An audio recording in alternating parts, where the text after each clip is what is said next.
লড়াইয়ের যদি মানসিকতা থাকে, বিজেপির বিরুদ্ধে যদি লড়াই করার জন্য ময়দানে নেমেছে, তাহলে ভয়ের কোনো জায়গা নেই। এখন সব নেতারা নিজের স্বার্থপরতার জন্য, এটা কেউ মানুষের জন্য ভাবছে না।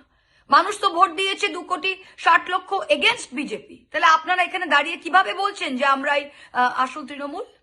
আসল তৃণমূল তো বিজেপি বিরোধী। কিভাবে সেটা হয়?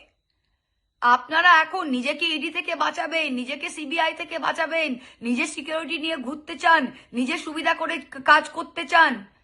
সবাই ভয় পেয়ে গেলে কিভাবে হবে? জো ডর গিয়া সমঝো মর গিয়া।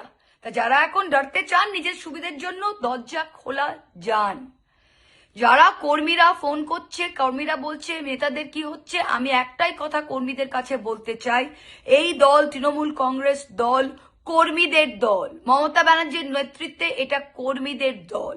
যে কোনো নেতা যদি আজকে মনে করে বিজেপির সাথে আঁতাত করে নিজের সুবিধে করার জন্য সে কিছু করছে, তাকে সেই পথে হাঁটতে দিন।